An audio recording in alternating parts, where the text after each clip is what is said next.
اسرائیل میں ایک خاتون تھی، بڑی عابدہ تھی، بڑی زاہدہ تھی، متقیہ تھی، بڑی پرہیزگار تھی. اور اس خاتون کا معاملہ ایسے تھا کہ اس نے اللہ کو اپنا رب کہا اور اس پر ہمیشہ ثابت قدم رہی. اللہ نے حکم دیا عبادت کا تو کسی نماز کو چھوڑتی نہ تھی. وہ نمازوں میں ثابت قدم رہی، ذکر میں، تسبیح میں، تحلیل میں، تحمید میں ثابت قدم رہی. اتفاق سے اس کا شوہر غیر مسلم تھا. یہ اسلام لائی ہوئی خاتون تھی. اب کیا ہوا؟ یہ نمازیں خوب ادا کرتی تھی، نفل ادا کرتی تھی، فرائض کو انجام دیتی تھی، شریعت کے کسی مسئلے کو چھوڑتی نہ تھی، سب پر عمل کرتی تھی. اب وہ غیر مسلم شوہر کو دیکھا نہیں گیا، اس کو روکتا تھا عبادتوں سے. آج کے زمانے میں شوہر مسلمان ہے، بیوی مسلمان ہے، شوہر کبھی نہیں چاہتا کہ اس کو نماز سے روکے. وہ نماز پڑھے، 10 بجے اٹھے. آج کے ماحول میں شوہر روکنے والے نہیں. انہیں اٹھتا 8 بجے جاتا، ہوٹل میں کھا لیتا، چلے جاتا. اس کو ٹینشن ہی نہیں اس کی بیوی کی. کیا کرنا ہے اس کو اپنے کام میں 10 گھنٹے اس کو لگانا ہے، وہی معلوم اس کو، کیونکہ اس کو کمانا ہے، گھر میں لا کے دینا ہے. بیوی کیا کرے، بچے کیا کرے، ٹینشن ہی نہیں. تو بنی اسرائیل میں وہ غیر مسلم کا شوہر تھا. غیر مسلم تھا، وہ مسلمان نہیں تھا. بہت روکتا تھا، اس کو ٹارچر کرتا تھا کہ نماز نہیں پڑھنا، عبادت نہیں کرنا، جس کو مان دی وہ ماننا چھوڑ دو. اب یہ سننے کو تیار نہیں. اب اس کا آپریشن کیسے کیا جائے، اس کو دھتکارا کیسے جائے، اس کو ذلیل کیسے کیا جائے. شوہر اس کو ذلیل کرنے میں لگا ہوا تھا. اب ہوا کیا؟ اب اس نے کیا کیا، خود سے ایک مال محدود رقم میں لایا اور اپنی بیوی سے، نیک بیوی سے کہا کہ مال امانت کے طور پر اپنے پاس رکھنا، ایک وقت کے بعد وہ امانت تمہارے سے میں لے لوں گا.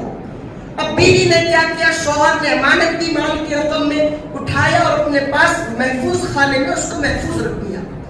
اب اس کے بعد سامعین محترم، شوہر کو کرنا تھا اسے ذلیل.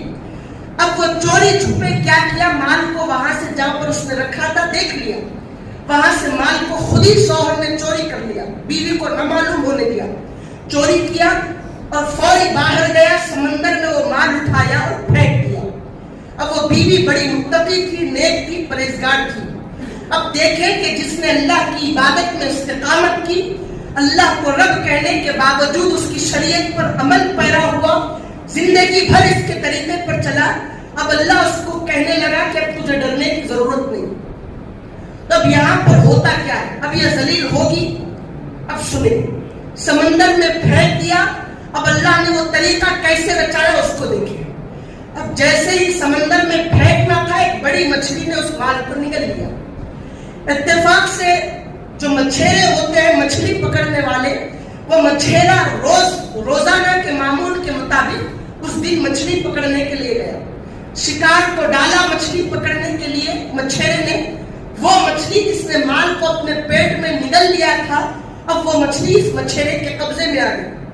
اب وہ مچھیرے نے مچھلیوں کو اٹھایا. اس میں ایک مچھلی وہ بھی تھی جس نے اس مال کو، اس غیر مسلم کے مال کو نگل ڈالا. اب وہ مچھلی بھی ان مچھلیوں کے ساتھ شامل ہو گئی. اب مچھلیوں کا کام کیا ہوتا ہے، مچھلیوں کو پکڑنا، قبضے میں لینا اور بازاروں میں فروخت کرنا، لوگوں کو بیچنا. اب یہ بازار میں آیا، مچھلیوں کو اکٹھا کیا. اب اس نیک بزرگ متقی بیوی کا جو غیر مسلم شوہر تھا، اتفاق سے اس کی چاہت پڑی مچھلی کھا لے. اللہ نے ایسا نظام رچایا، ایسا نظام بنایا کہ بازار میں مچھیرے پڑے ہوئے ہیں. وہ اس غیر مسلم شوہر نے وہی مچھیرے کے پاس جا کر مچھلی خریدی، کہا کہ کوئی اچھی مچھلی بتاؤ. تو اس مچھیرے نے کیا کیا، اس مچھلی کو اس کے قبضے میں دیا، اس کو بیچا جس کے پیٹ میں اس کا مال چھپا ہوا تھا. اب وہ مچھیرے نے اس مچھلی کو دیا. اب وہ نیک بیوی کا جو غیر مسلم شوہر ہے، اب وہ اس مچھلی کو لیا، پیسے رقم لوٹا دی، گھر لایا. کہا کہ بیگم مچھلی کھانے کا بڑا ارادہ اور تمنا ہے، آج مچھلی پکاؤ، مچھلی کا سالن بناؤ. اب بیگم کا کام کیا، سالن بنانے کا. اب وہ اپنے کام میں مصروف ہو گیا شوہر. اب بیگم نے مچھلی کو کاٹا تو مچھلی کے پیٹ میں سے وہ جو شوہر نے بیوی کو امانت دے کر مال چوری کیا، پھر سمندر میں ڈالا، وہ مچھلی نے نگلا.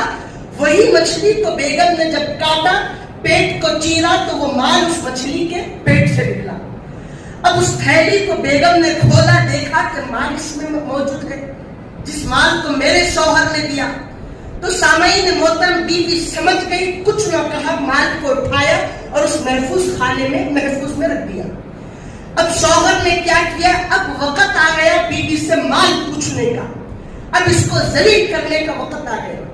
اب بیوی سے شوہر نے کہا کہ میں نے جو رقم امانت کے طور پر مال کو تمہیں دیا تھا، اب اس کا مطالبہ کر رہا ہوں، وہ مال لا کر مجھے دو۔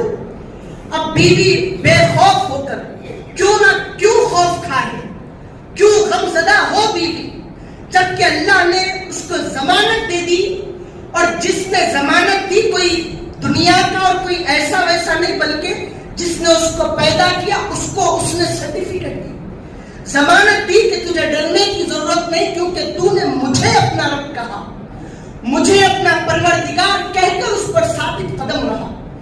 تو بیوی بے خوف ہو کر، غمزدہ ہونا چھوڑ کر گئی، اس محفوظ خانے میں سے مال کو نکال کر شوہر کے ہاتھ میں رکھ دیا۔ شوہر ہکا پھکا ہو گیا، تعجب میں پڑ گیا، عقل ختم ہو گئی۔ مال کو دیکھا، سمجھ میں نہیں آیا، سمجھنے میں نہیں آیا، اس کی عقل ختم ہو گئی۔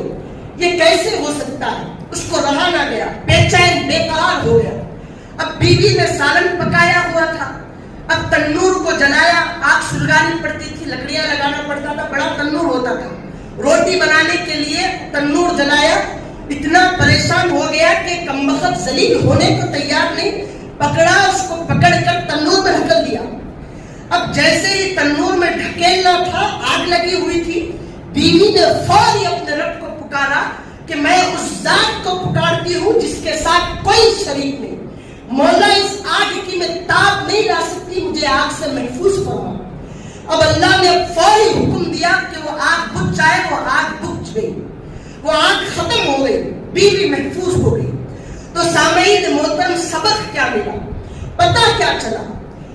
دنیا کتنا ہی لاکھ چاہے آپ کو ذلیل اور برباد کرے، آپ کو زیر کرنے کی کوشش کرے، ہر میدان میں ناکام کرنے کی کوشش کرے، اور وہ بندہ جس کو ساری دنیا ناکام کرنے کی کوشش کر رہی ہے، اور اس بندے نے اپنی زبان سے کہا کہ رب اللہ، اللہ میرا رب ہے، کہنے کے بعد ثم استقاموا، اس بات پر ثابت قدم رہا، اور اس بنی اسرائیل کی خاتون کی طرح عبادتوں میں، ریاضتوں میں ثابت قدمی کی، تو معلوم ہوا کہ ایسے بندوں کے ساتھ اگر دنیا زیر کرنا چاہے تو خدا کی قسم اس کو ہر میدان میں اللہ بلند پرواز بناتا ہے، ہر میدان میں اس کو اونچائی عطا فرماتا ہے، کیونکہ جس بندی اور جس بندے نے اللہ کو اپنا رب کہا، وہ اللہ سب سے بڑا ہے۔